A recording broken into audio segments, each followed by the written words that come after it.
Good morning, distinguished ladies and gentlemen. I'm Flory Lazier, President and CEO of the Corporate Council on Africa, CCA, the leading U.S. business association focused solely on doing business in Africa and on the interests of companies that do business in Africa.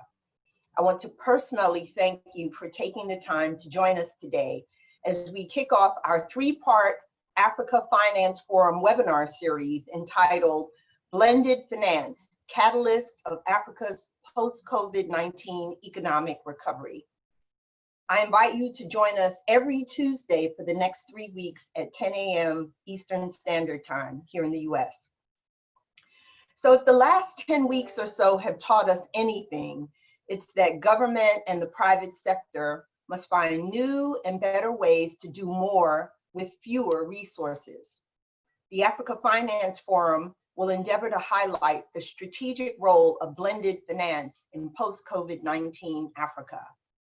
I am grateful to all the African, US government, and private sector leaders who will be sharing their insights on how their institutions are leveraging blended finance in these challenging times, and the many more who will be zooming in during these 3 sessions. I promise that this forum will be worth your time. Our session today, Blended Finance, a Strategic Partnership for Growth, will emphasize the need for multilateral institutions and the private sector to increase their collaboration and align their blended finance tools to offer solutions that will enable economic recovery and restore growth in Africa. We look forward to a rich and insightful conversation among leaders who are playing a critical role in addressing these issues at their respective institutions. I would like to acknowledge and thank Carolyn Campbell, COO and member of the Executive Committee of Emerging Capital Partners, who will moderate this session. Carolyn provides management oversight of ECP's operations and investments. She has been at the forefront of US private investment in Africa over the last 2 decades. And I'm also pleased to say that ECP is a member of the Corporate Council on Africa. Before I turn the webinar over to Carolyn, though, I want to go over some housekeeping rules. Now, during our question and answer period, please use the Zoom chat function to send us your questions. We will only take questions from those who provide their name and their affiliation. So please, while our distinguished panelists are discussing the key issues on blended finance today, please send in your questions. Make sure that you give your first and last name and your affiliation. So Carolyn, over to you.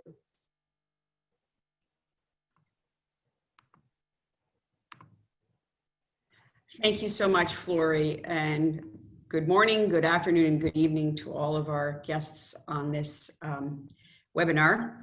I'm honored to be moderating this distinguished panel at this critical time in the history of emerging markets development.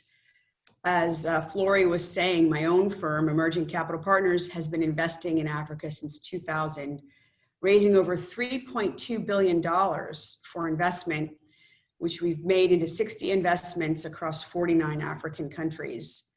Most importantly, my background and my firm, we have benefited from the support of all of my co-panelists, which are from development finance institutions and advisors. And these distinguished panelists have helped us mobilize billions of dollars of capital from the private sector globally. I'm now going to introduce our panelists, and today we have Chinelo Enohu, who is Senior Director of the Africa Investment Forum, which is the African Development Bank's flagship initiative supporting impactful investments. Chinelo was formerly with the Director General of the Nigerian National Pension Committee. Welcome, Chinelo. We have Dr. Hippolyte Fofak, who is the Chief Economist and Director of Research and International Cooperation of the African Export-Import Bank. In this role, he directs research activities and advises the President and Vice President of AFREXIM on research, policy development, and strategic direction. Dr. Fofak was previously senior economist and cluster leader and head of macroeconomic growth at the World Bank. Anthony Welcher joins us from the United States Millennium Challenge Corporation, where he serves as the vice president of the Department of Compact Operations. He was formerly Associate Policy Director of External Affairs at the U.S. Consumer Financial Protection Bureau, and he's co-founded several firms in the private sector globally and previously served as the Director of Intergovernmental Affairs at the U.S. State Department. He was formerly Director of External Affairs, liaising with Congress at the U.S. Export-Import Bank. And our fourth panelist is Jake Cusack. Jake is the co-founder and managing partner of the Cross Boundary Group, which has advisory and energy investment platforms. Jake is a former U.S. Marine Corps officer. I thought I would just start by defining blended finance for the audience, which simply put is strategic use of development finance to mobilize private capital flows to emerging markets, allowing these two types of investors to achieve their objectives, which can be social, financial, or both. Given the relatively lower flows of private sector capital to Africa versus other emerging markets, we can see that blended finance is particularly important for the continent, and particularly now.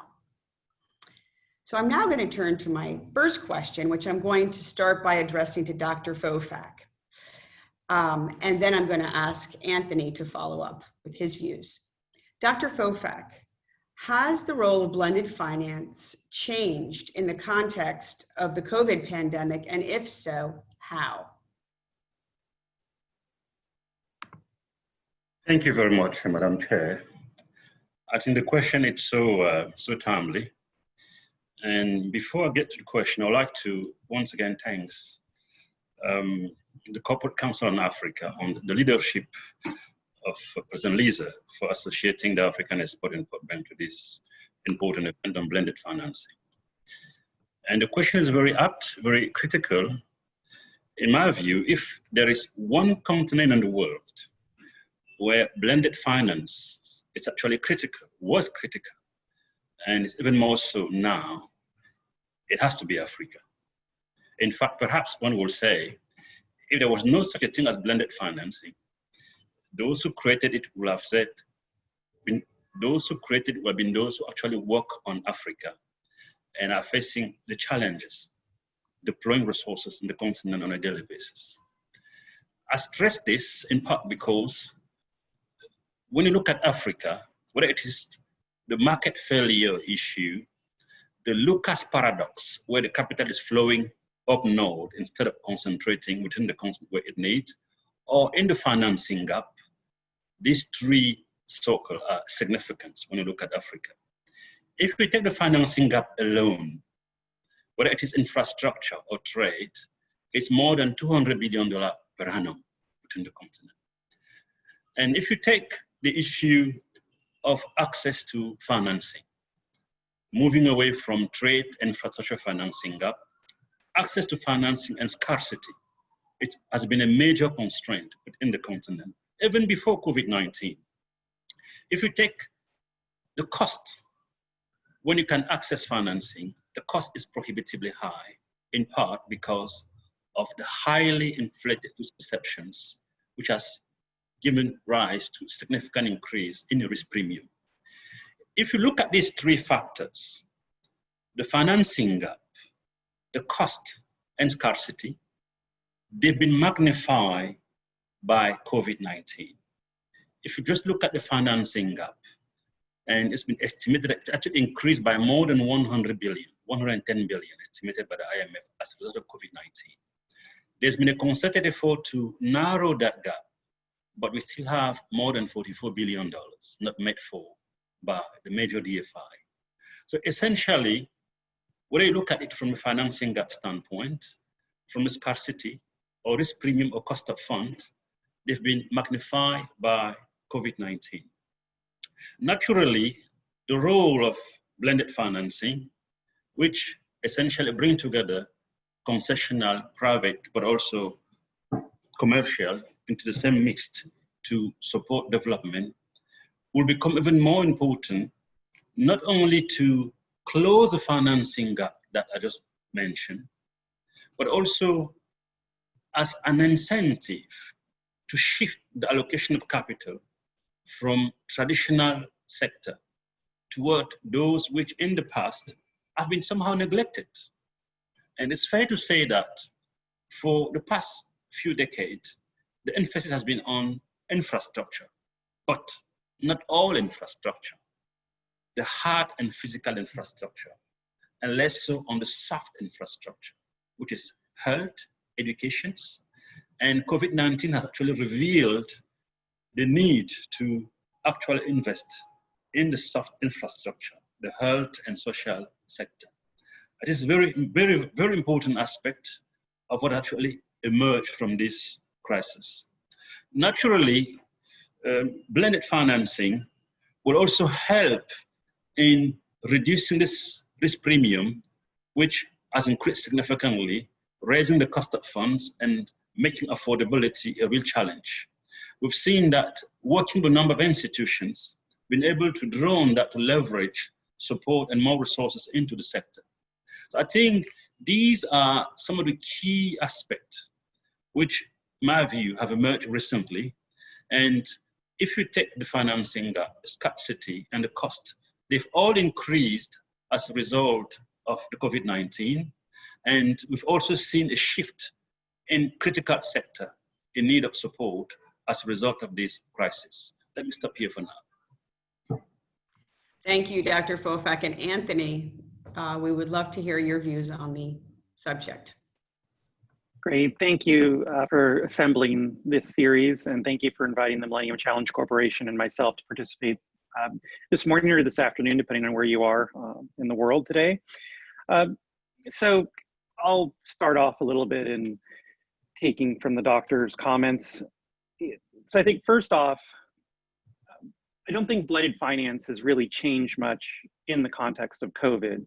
I think the doctor is exactly right that it is critical that we maintain private sector, foundational, and other organizational investment, especially in developing regions, especially in Africa. And so as we look at the potential risk factors we see, as U.S. government agencies looking at aid around the world, I mean, I think there's two things. One, we're going to see potentially governments themselves having the investing governments themselves having financial issues in the coming years, which probably presumes there'll be a reduction in foreign aid. We've been on that path for, unfortunately, an extended period of time. So it gives us now, we look at the Millennium Challenge Corporation's principal sort of guiding, statutes and operational ability. And the agency itself has always looked to bring in private sector investment. I mean, we have an emphasis and always have on this blended finance, knowing that we can never, as a federal institution, as a single government, be the sole provider of resources. We're looking to create a governance structure, a regulatory structure in these countries through incentivization with the contributions we make, the grants we're making, to encourage the private sector to come in, to partner with us, to partner with the governments. And I'm sure many of you watching recognize or know that the MCC only has a 5-year clock on our programs. If we have 2 programs, it could be a 10-year clock. But once we leave, we leave. So we're trying to create that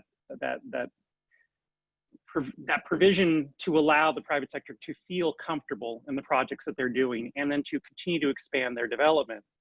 So we look now and we see the World Bank recently put out a report that said up to minimum of 71 million people may find themselves now back into extreme poverty by the end of this year.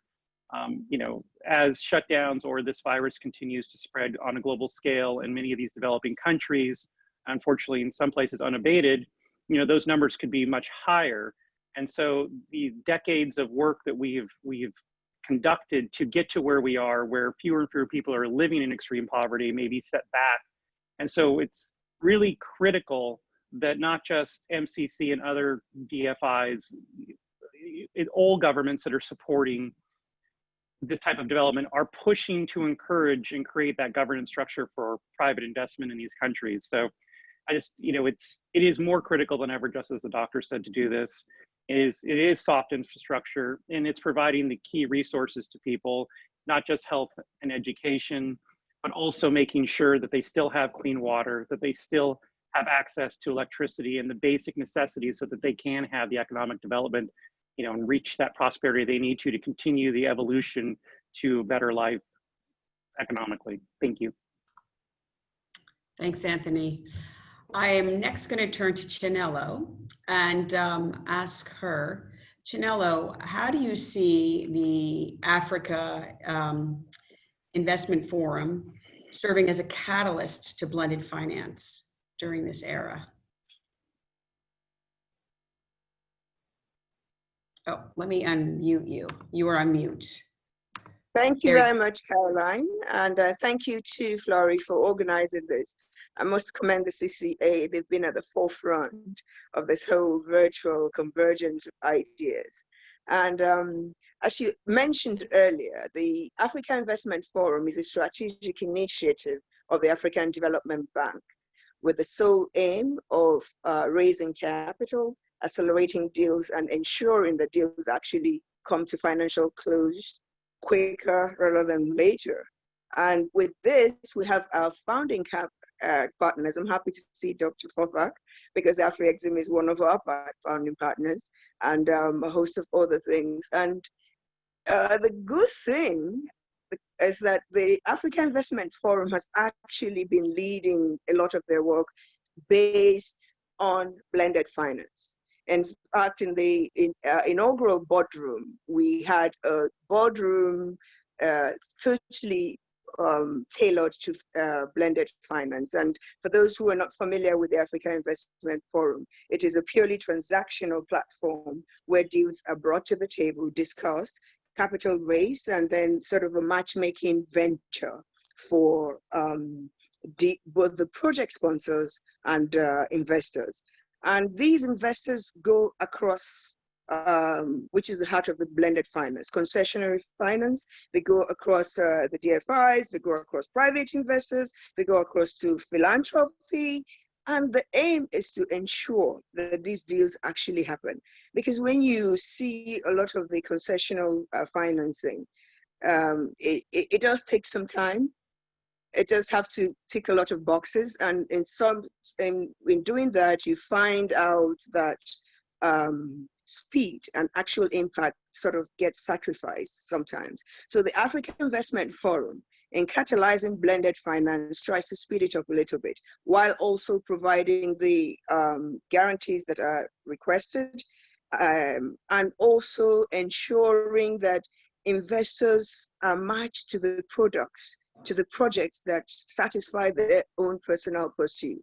So if, for instance, you don't ask someone who's interested in investing in agriculture and constantly send him deals on, I don't know, maybe like manufacturing spare parts. So what we do at the Africa Investment Forum is actually to constantly blend financing to ensure that projects actually get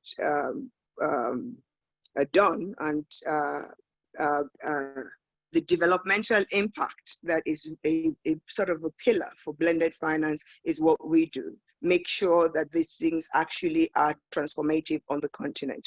As you're well aware, relating it very clearly to the COVID pandemic, it's also brought a lot of the inadequacies of the continent, especially in manufacturing, especially in the production of the goods they need. The reliance on our external countries has become very acute. And part of what we are focusing now on the Africa Investment Forum is to raise, strategically focus on projects that will assuage the need for over-reliance on the continent. For instance, healthcare. The COVID pandemic has also brought to the fore, and the African Development Bank, along with its partners, are working very critically on providing homegrown answers to this pandemic. And it's also moved us very critically to the other issues of manufacturing, agriculture, and there's been a lot of that going on. For instance, I'm happy to report something like the cocoa board deal, which has been on the platform from 2018, discussed at 2018, brought its signature on 2019. And right now, a couple of weeks ago, there was actually disbursement of funds, the first tranche disbursed on the cocoa board deal. So this is, I see the role of the Africa Investment Forum as very critical. It's already ongoing, and we are trying to accelerate it further with forge a symbiotic partnership with investors across the globe. Thank you very much. Chinelo, can you add a word or two about the typical size of the investments you make out of the forum? Well, we have the typical pitch desk is not less than $30 million, but we've also branched out and we've had it all the way up to there is no maximum, but we want a minimum of $30 million. But we are also including sort of a structure that will take care of the SMEs who do not have deals worth 30 million, but we are trying to put them all under an umbrella just so that they can benefit from the funds that we aggregate for disbursement. Very interesting, thank you. So I'm next going to turn to Jake and ask Dr. Fofak to add his views on this as well. Jake, what do you view as the ideal role for local governments to support blended finance investments? And what advice do you give clients and your own funds in terms of working with local public sectors to invest blended finance? Great, thanks, thanks Caroline, and thanks very much to the Corporate Council on Africa for having me. You know, I do think this, our response to COVID is a new opportunity to think through the approach of how all the different actors work together. And I think there's a little bit of a Venn diagram approach where you think about what is the priorities of the local government. They often have a specific economic growth plan that they've laid out. What are the general development priorities, usually around jobs and resilience? Where is the private sector interested? Where is their investment interest, and what sectors is that in? And that's changing right now to some degree because of COVID, and trying to find that sweet spot where there is that overlap, and therefore private investment can accomplish the goals that are set forth by the local government, that can accomplish the goals that are set forth by donors or other development players. And that to me is blended finance at its best, because it's sort of making you know, sectors that might not normally be attractive to private investors become attractive, or providing incentives to accelerate the pace of certain sector development. So I think historically there's been a little bit of a disconnect between sort of the big macro local government side of we're going to improve the ease of doing business indicators, we're just going to sort of set the table for investment. And then you have on the other side the very transactional approach of the DFIs, so IFC, CDC, private equity funds, which are just looking for a particular investment opportunity. I think that the way to marry those things is to think about what are the sectors coming out of this and today that are needed and that we should be attracting investment into. And there's clearly opportunities around digital infrastructure, digital services that are being accelerated by these events. There's good companies that are basically in liquidity crunch that need to be sustained through this process. And then there's other sectors like commercial real estate or you know, business hotels that, you know, might be in for a rough couple of years. And we need to think about, is there a need for consolidation in those sectors? So those are a few of my thoughts. Thank you. Dr. Fofak, do you have some views on how to work with the public sectors locally? Oh, definitely. And thank you again for the question. I think one of the key aspects of blended financing is the triangulations between the public, the concessional, and the private sector. And ultimately, the development impact that we are seeking under that cost-effective approach to development financing depends so much on the public sector, the end recipients of those resources, and how and what role they play in making sure that the project actually effectively implemented, that the incentives are in place to support the project. And specifically, I can mention a couple of key conditions, necessary conditions for success. And one of the key reasons why capital is so scared, the risk perceptions, is a driver of that resource scarcity or the driver of that overinflated cost of funds. So one thing that government may do is essentially to make sure that they invest in improving the macroeconomic environment so that we have the conditions to keep the risk perception low and drive in more resources at affordable cost. So that's one important aspect. Another aspect that we've seen from our experience relate to what we call the project preparations. And sometimes we put the emphasis so much on the financing, yet in practice, when it comes to investment project, long-term investment project, and even those who have appetite for government asset, sometimes find themselves in a place whereby the project are not well prepared, they are not bankable yet. And as Afrexim Bank responded to that by establishing a subunit with project preparation facility to make sure that we have the tool needed to take project from design, conception to full implementations. We actually launched our project preparation facility during the inaugural AFDB Investment Forum in South Africa when it kicked off. And it's been very important to make sure that we bring more resources into the midst to complement that. That's the second aspect that we see in government. The third one that I can mention is the issue of commitment, government commitments.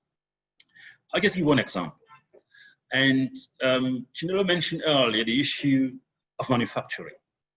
Yes, it is a major constraint within the continent, which is actually, in my view, the major driver of balance of payment crisis, the one we are facing now in the continent.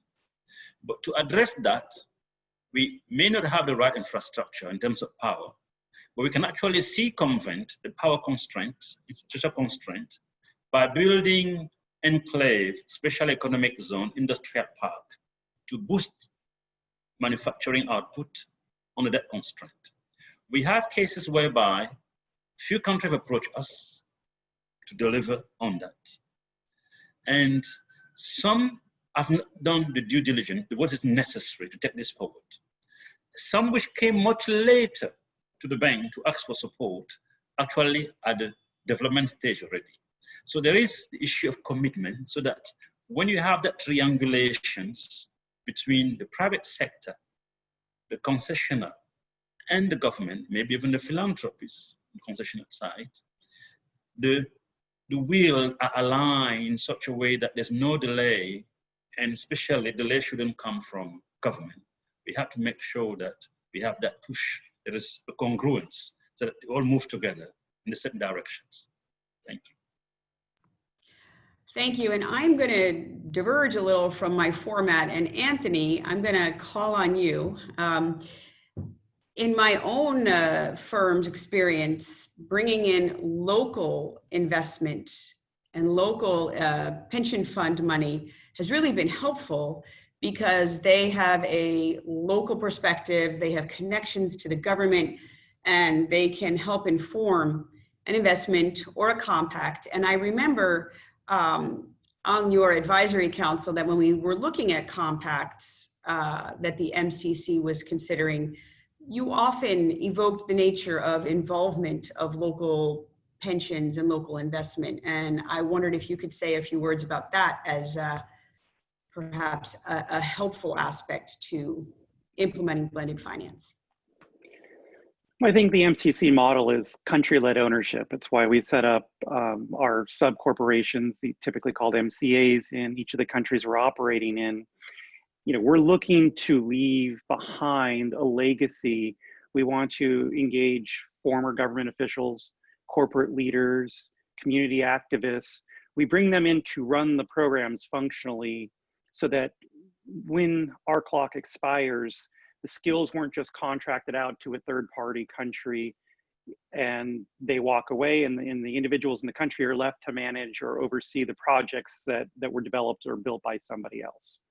We're looking to leave those skills in country so that those individuals go out back to the government, back to their private sector organizations, back to their community organizations, and take those new higher level of standards, the things that they've learned from a governance perspective, and employ that knowledge to better the country going forward. The same applies to bringing in local engagement with, private entities, those pension funds or those organizations. External investment's great, but we want to engage those entities in those countries so that they also take away some new skills and new understanding, and also to make it easier then ultimately for other DFIs or organizations that want to invest in those countries to feel that there's a sense of confidence, hence the MCC scorecard. A lot of organizations use that now as a benchmark globally. It's not just a US metric-based system where only US entities look at it. I mean, we get other DFIs that use that as a tool. So, and they trust the work that we're doing when we go, primarily our portfolio right now is in the Western African region.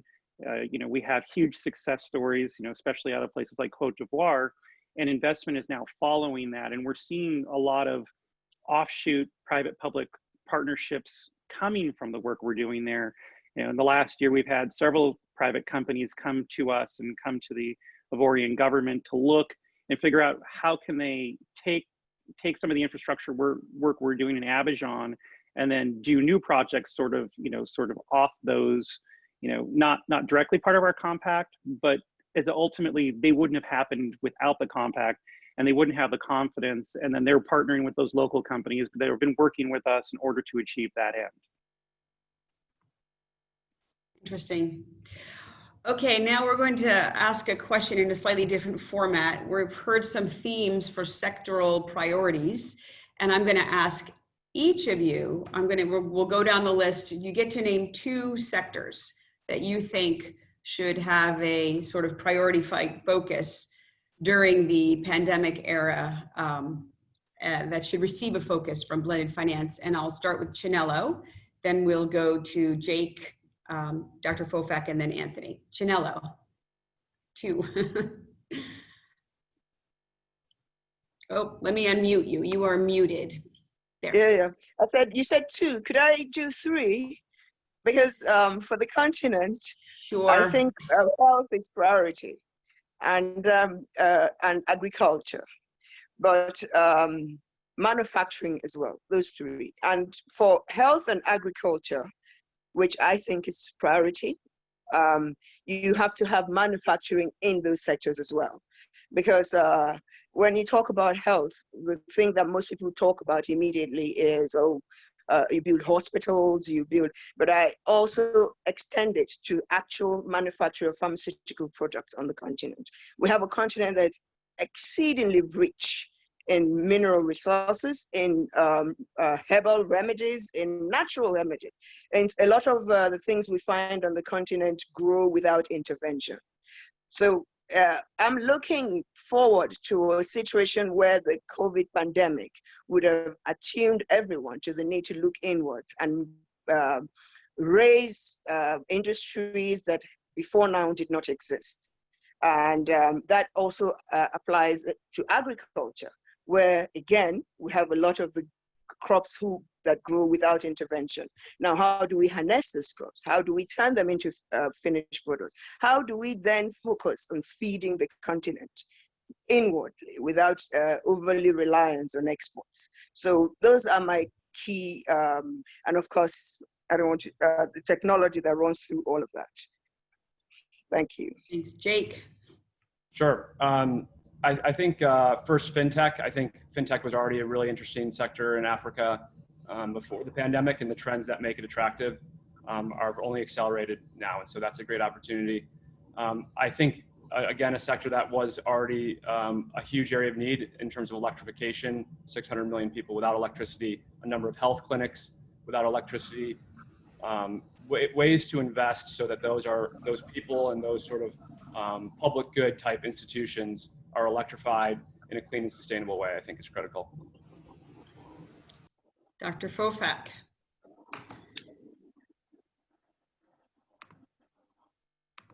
You are muted, Dr. Fofak.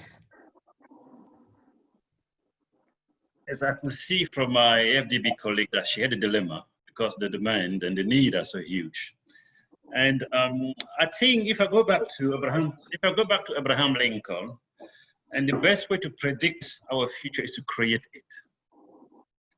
And the best way to predict our future is to create it. And this crisis actually come and surprise the world and Africa along with it. And what happened in that crisis, whereby only the rich and powerful country could actually access medical equipment, the PPE, and the mask and so forth, where even the few African countries which could afford were actually relegated to the queue because the most powerful country came first. I'm referring to our US, Europeans, and so forth. And so I think the best way to predict our future is to create it. The pandemic actually raised awareness on the need for African countries to invest in the critical sector of pharmaceutical. And it will not just be a response to the domestic need, it will actually be a solution, a partial solutions to recurrent balance of payment crisis. And as you know, the region as a whole spends more than $16 billion every year to import pharmaceutical products. And another aspect of the pandemic has been the job losses, job creations. Those investments will also be a vector for employment creations. And I'm happy to report that as a result of this pandemic, the African Export-Import Bank has been working with the pharmaceutical industry across the continent. We've injected $200 million toward supporting the sector for local productions. But to actually predict the future, we have to create it. And the future we want, the Africa we want, will have to emerge from this pandemic. And more generally, it will be a future whereby the manufacturing sector industry is thriving across the continent. And that will be the only way, in our view, to make sure that Africa becomes a major actor in the global economy. Mind you, the continent which accounts for 17% of the world populations, weight less than Holland on global trade, less than 3% of global trade. If you go back 30, 40 years ago, it used to be 4.5%. It's gone down to 2.7%. I think manufacturing, the future we're going to be creating from the pandemic, will actually be the one which grows our contribution to global trade. And we believe that the African Continental Free Trade Area, which has the rules of origin as a centerpiece, will be a major catalyst in that transition toward domestic productions to support not only growth, job creations, but also ultimately enhance African integration into the global economy. I've mentioned two sectors, manufacturing, the health sector, but one can also essentially mention agriculture as suggested by my FDB colleague. Thank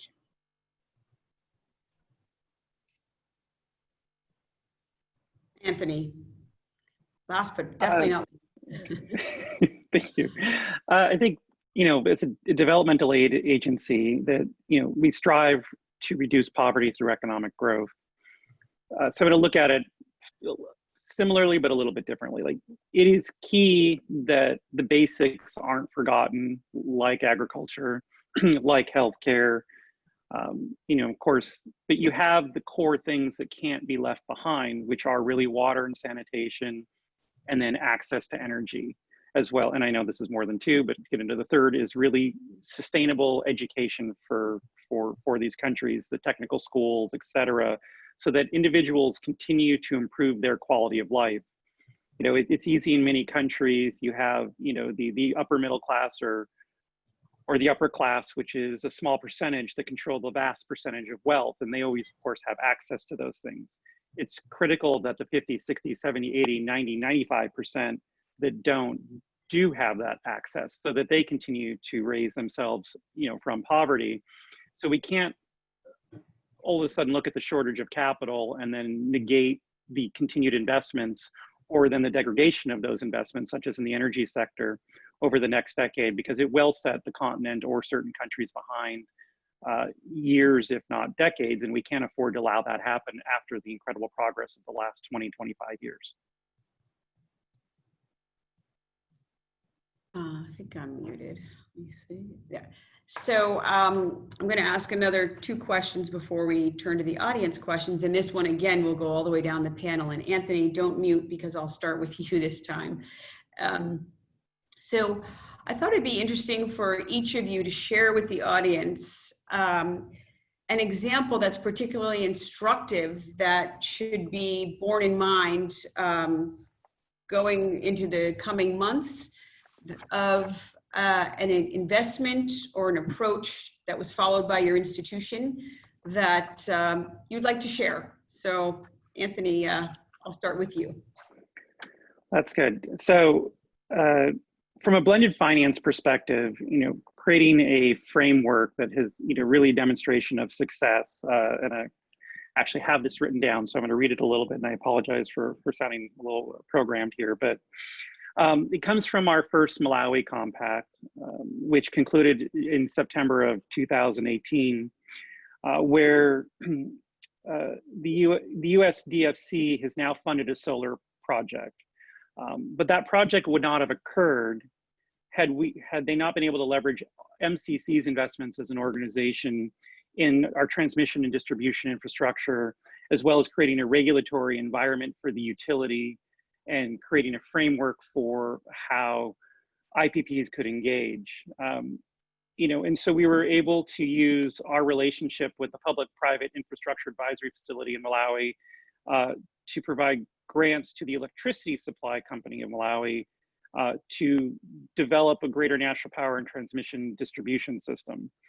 It was able then, as a result, they were able to obtain a credit rating that resulted in a local currency investment grade rating of BBB for the utility. Now that rating acts as a governance tool and a signal, of course, to the private sector, what the reliability, if they come in and do additional investments. So, it's a follow-on to our work now several years down the line.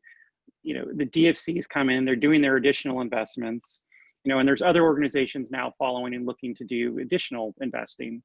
And so that's the exact kind of framework MCC is looking to build out in the countries we're working in, so that the private sector will have that confidence going forward. Thanks, Chinello. There are probably too many to mention, and you certainly have been impactful with ECP, but I'm going to turn to you next. Okay, thanks. And again, I'll keep it very simple. A lot of our deals that we're doing are mostly confidential, especially when they are in the preparation stages and we're sourcing investors. But again, like I mentioned earlier, particularly, I can't talk about the COCOBOT. And this is an agricultural facility enhancement for increasing the production of a key export crop. And also what we were able to do is see, I think, I don't know who it was exactly that mentioned the risks. And I think it was Dr. Fofak, and the perceived risks. And what the AIF does, that's the Africa Investment Forum, that is the ADB, along with its founding partners, what they do is to remove bottlenecks, the things that will ordinarily keep a deal in one spot. Sometimes it's something very simple. Sometimes it's something like they do not understand their roles. And this deal particularly involved both the government, the host government, involved private investors, involved the DFIs, and it's been progressive in the sense that all the bottlenecks that it took several meetings in in the host country. He also took a lot of engagement with the AIF team, with the project sponsors, with the investors, and these investors span the whole blended finance gamut. What we were particularly proud of is that this is moving. This is a project that it's moving. And I think, like I said earlier, 2 weeks ago, there was the disbursement of the first tranche. And the AIF continues to monitor this on our deal tracker to ensure that all of what we purport to be doing actually gets done and doesn't fall through the wayside because somebody somewhere has dropped the ball. So in terms of the structure again is that ability to engage the different components of a transaction. It's not only the government. The private sector plays a critical role. They have their own fears. They have their own expectations, chief of which is return on investments, and you don't blame anyone for that. And they also have the need for local knowledge. And this is where an institution like the African Development Bank comes into play.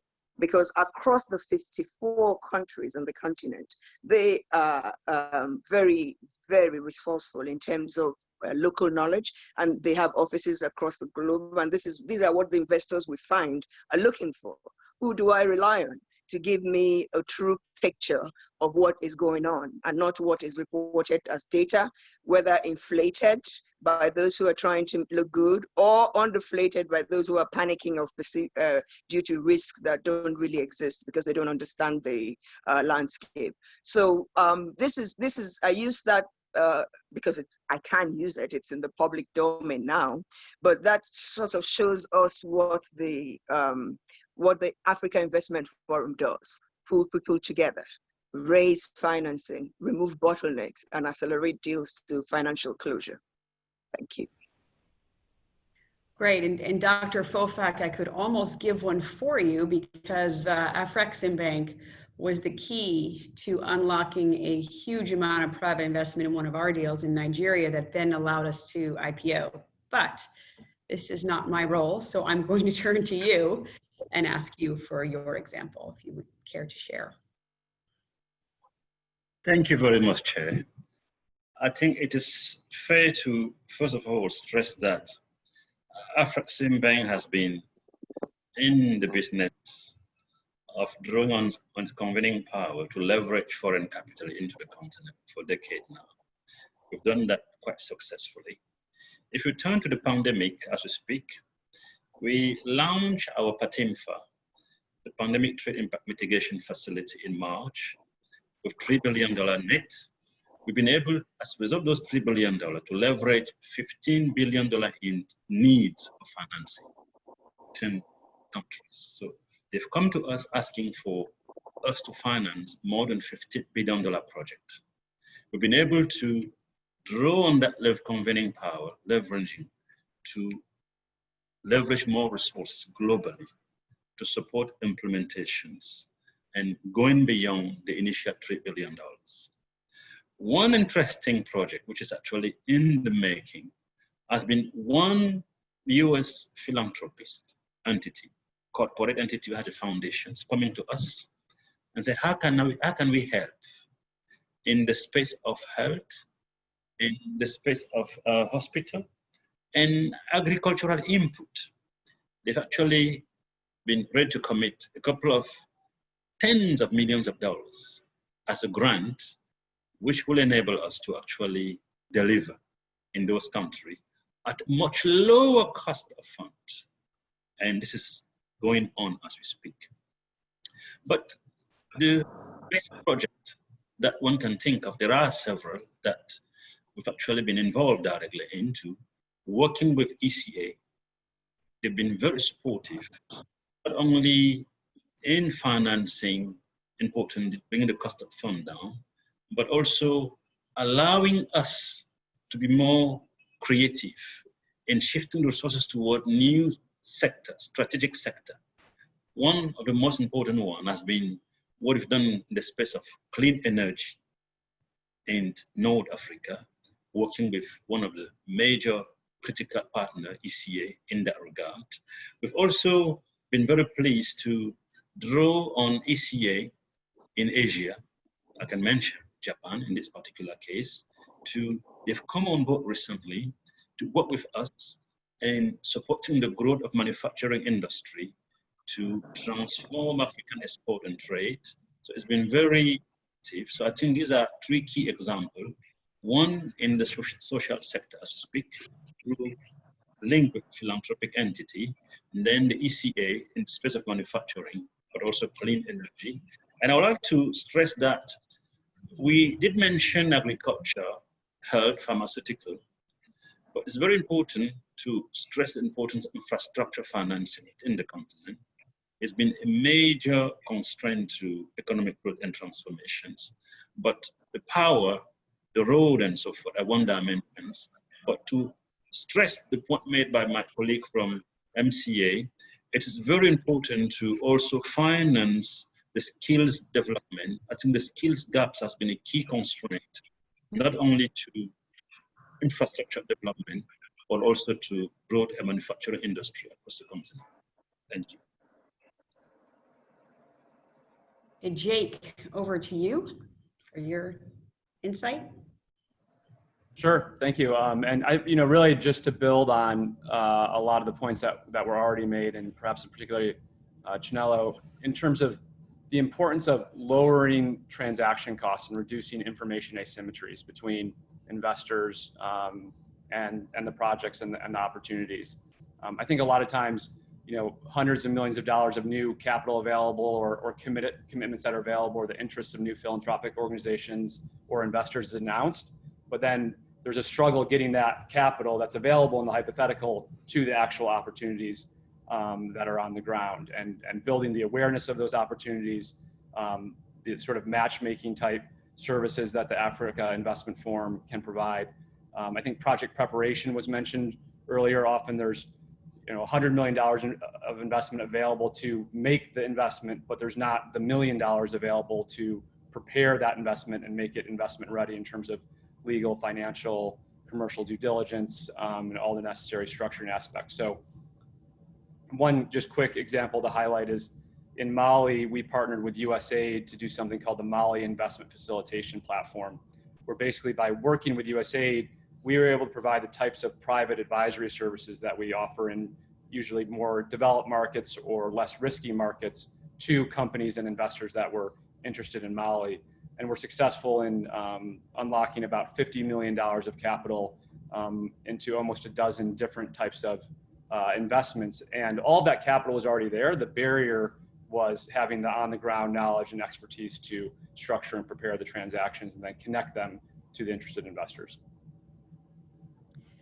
Okay, we have a lot of questions from the audience, and I'm going to group them. And there are some questions for individual panelists that I may just try to shoot to you directly afterwards if we run out of time. So the first one, which got a lot of attention, which we discussed as a panel before we began today, is SMEs, smaller, startups or smaller businesses that were doing fairly well, were on their business plan heading into the crisis, and then really got hit hard by the lack of access to capital and perhaps lack of cash on their books. And many of the problems they're facing may be temporary due to closures. So they just need to survive the period, and then they could start up again. And they're critical for the continent. They're critical for most developed countries in terms of employment and economic growth. So the question in a nutshell is, how can they access blended finance? And what are we doing to try to help that sector in particular? So I will start with Chinelo, and then ask maybe, we'll go down the panel again. Chinelo.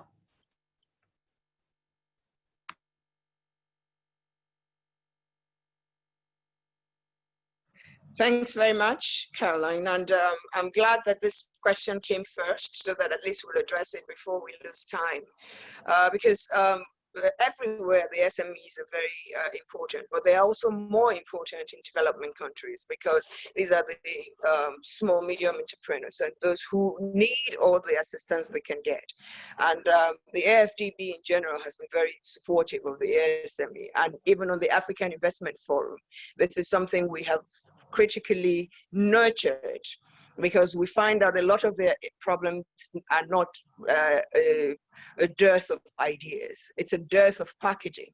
It's a dearth of putting these fantastic ideas into the format that investors can relate to. So we have spent quite a lot of time preparing this group. And now that this pandemic has hit, what we are also doing is preparing them to deal with things like this, because it will happen.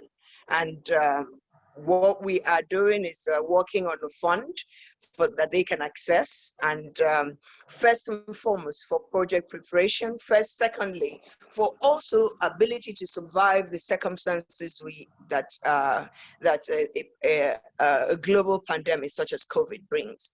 And on our platform, it takes a lot of engagement with these people, because it's one thing to say to them, oh, go and put your project in this manner. It's another thing for them to know how to do this. So we sort of hold their hands on the African Investment Forum, and we reach out to other our partners who have huge expertise in this, and tap into them, sometimes for a fee, which the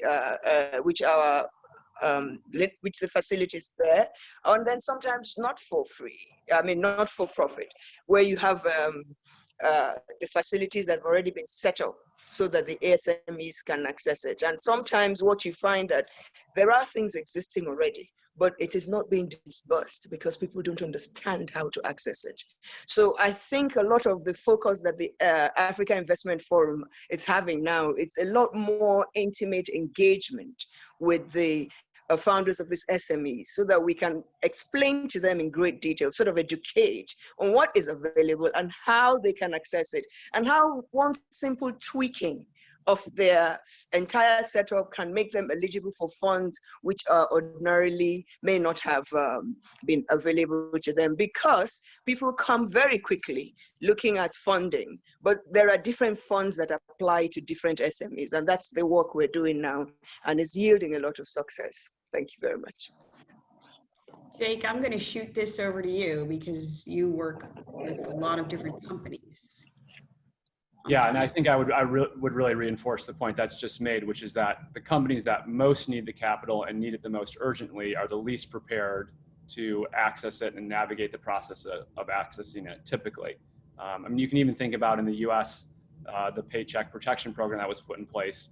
You know, a lot of the businesses struggle to access that first window of financing because there's a process to navigate. And that's one of the simpler processes. When you talk about some of the facilities that are now available in Africa, you know, each one has its own mechanisms, its own priorities, its own specific niches. And so navigating that universe of funding and support that is available, I think, is a challenge for SMEs, and they need help to be able to do it. So it's more a problem of the preparation and the bankability than the lack of capital altogether, I think.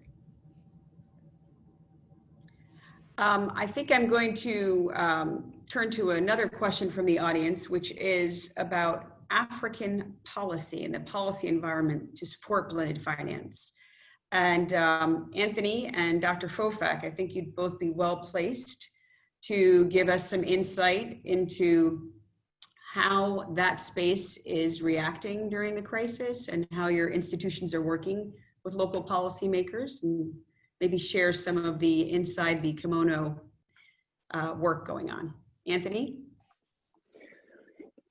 So in the COVID environment, you know, we're working closely with our MCAs, our sub entities in these countries, as well as the governments, to ensure sustainability of the projects. Many of these countries are, you know, as we like to call it, in phase 0 still, meaning that a lot of projects have ceased development work or implementation work. Contractors aren't on the ground. People aren't physically able who were from outside the country to be in country to, you know, continue to sustain these efforts.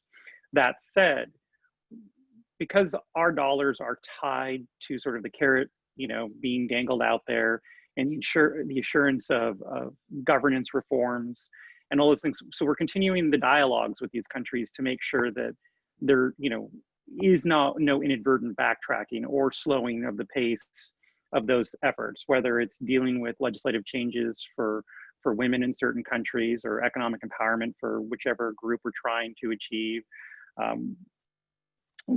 creating that regulatory environment, that will sustain those investments.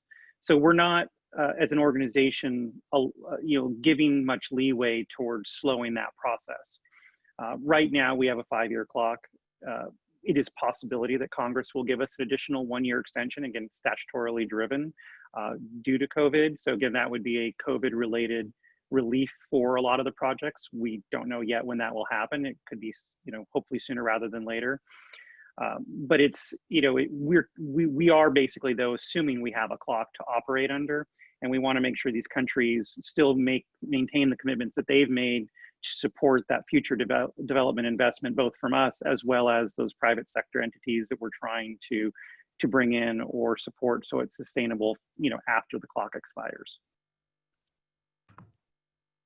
Thanks, Dr. Fofak.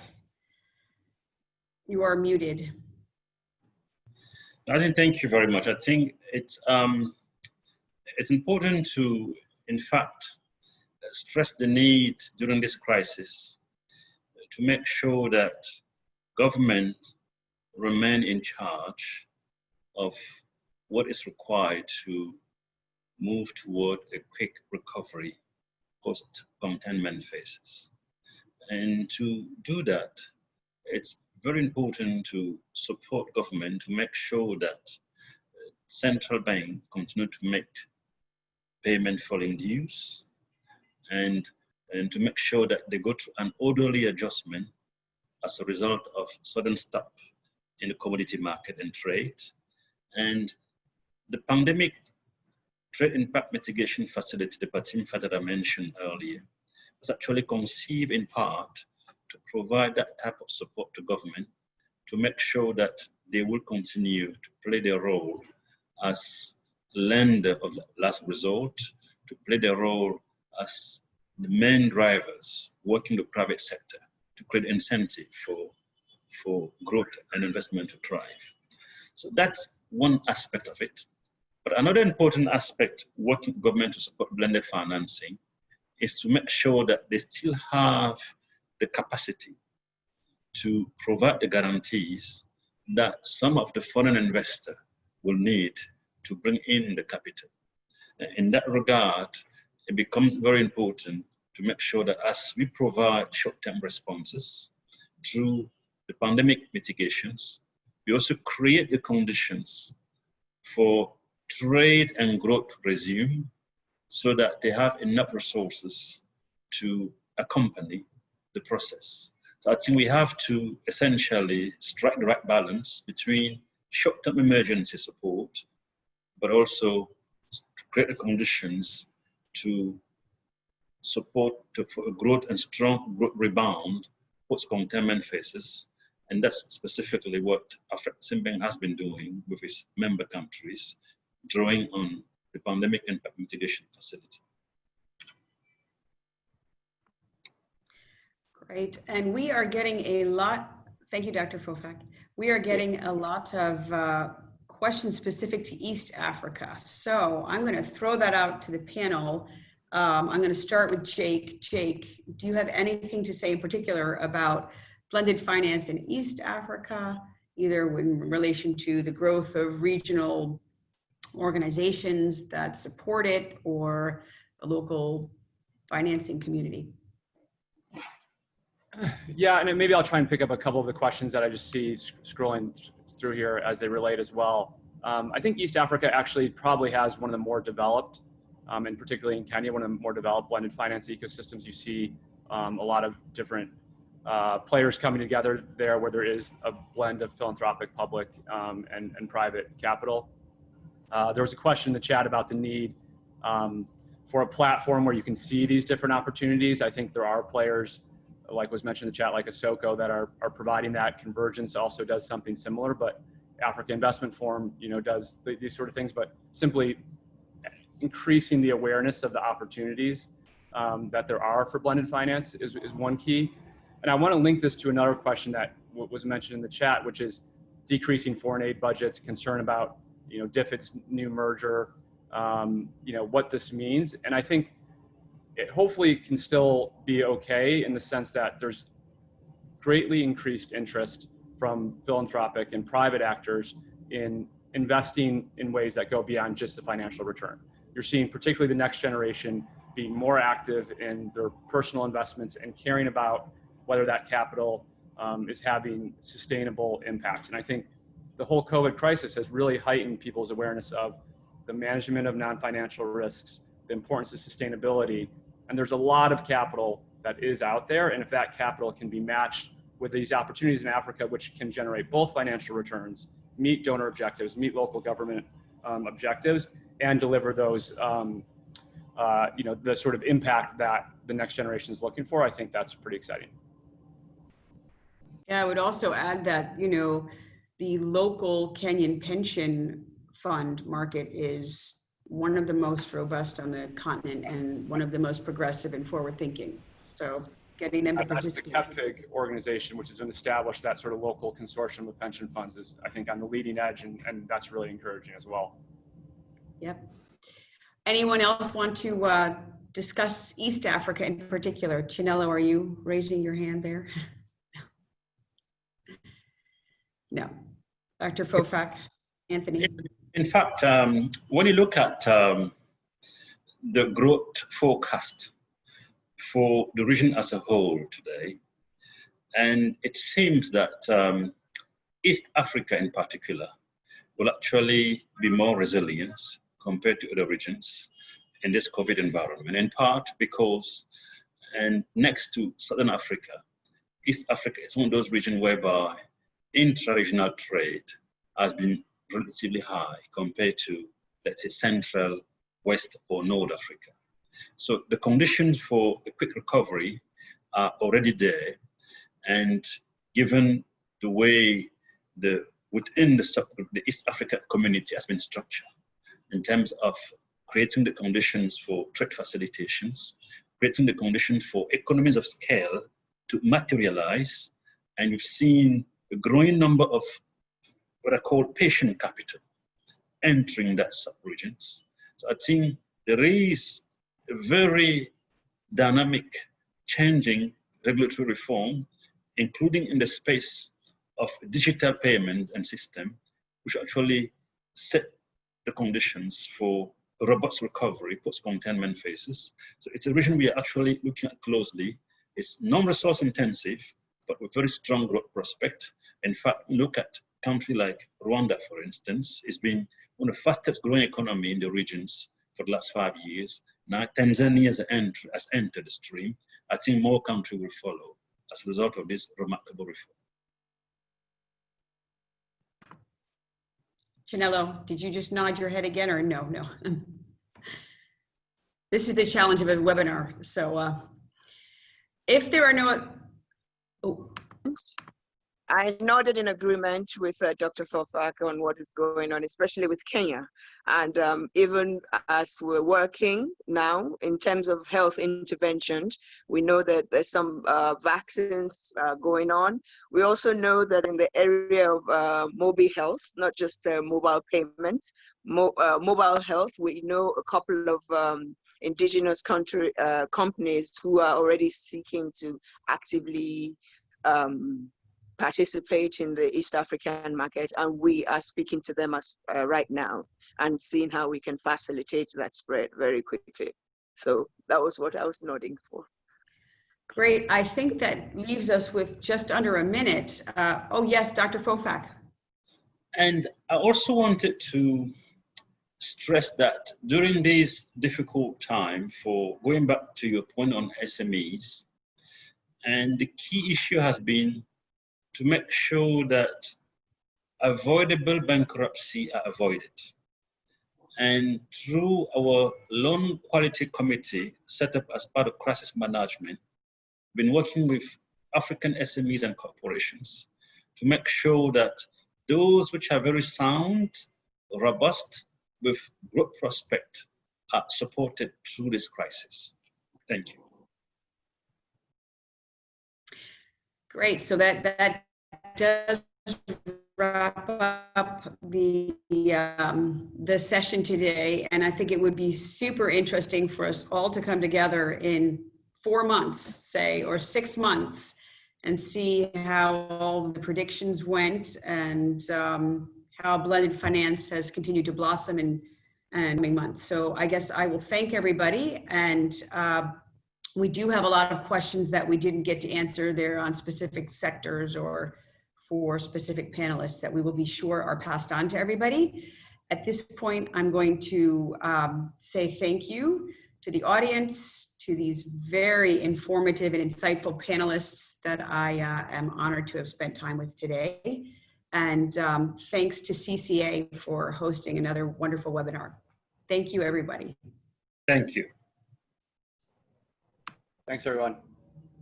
Thank you, Chair. Thank you. Thank you. Thank you, Flory. Thank you. So maybe I could just say a few words of thanks myself in closing.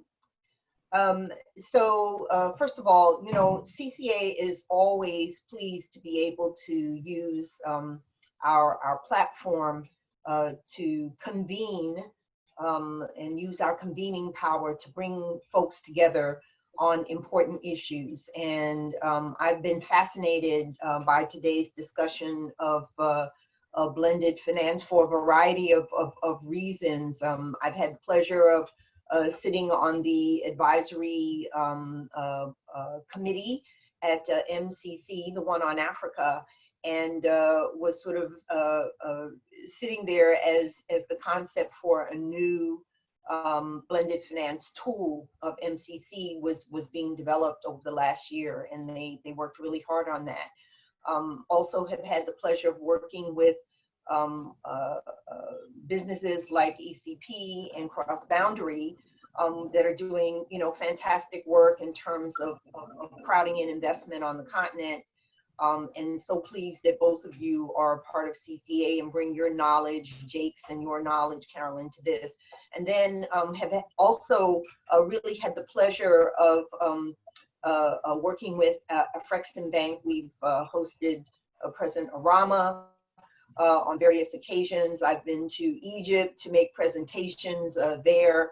And we're so pleased with the incredible work that Dr. Fofak and his colleagues are doing there, especially during this crisis. And last but not least, I've had the privilege of attending the Africa Investment Forum for its first 2 years, and it was fantastic. I came back so excited about the prospects for investment on the continent and all the hard work that's been done by the leadership at AFDB and by Chanello of the AIF program. And so, you know, we thank you for the very interesting discussion that you've had today, really providing some insights on where we can go with blended finance. And we'd be happy to host the follow-up conversation in another 3 or 4 months. But in the meantime, do know that CCA stands ready to be your partner, all of you, each of you, individually and collectively. And to also say that we are very interested in serving as a platform for implementing some of the solutions that you've presented today. Before, though, I let everyone go, we had more than 175 people that joined us today for this very interesting discussion. I did want to also let everyone know that on next Tuesday, and we invite you all to join us next Tuesday, July 21st, at 10 a.m. Eastern Standard Time for our second session on blended finance 1.0, putting development capital to good use. And we've got a great panel of speakers for you, including the Minister of Economy from Senegal, His Excellency Amadou Sarr. We have the Chief Operating Officer, Michael Awori of the Trade and Development Bank. We have William Asiko, who's the Managing Director of the Rockefeller Foundation, and Mamadou Bitai, who's the VP at Visa. And we're delighted that Maureen Harrington, who's a Director of Corporate and Investment Banking at Standard Bank, and has a history in blended finance in her earlier government days in the US at MCC and other places, will be our moderator. So I just want to, I'm excited about what I've heard today and very much looking forward to what we'll all hear next week, Tuesday, at our second session on this important issue of blended finance. And I just want to thank all the participants. Please do stay healthy and safe, and CCA wishes you the best. Thank you. Thank you.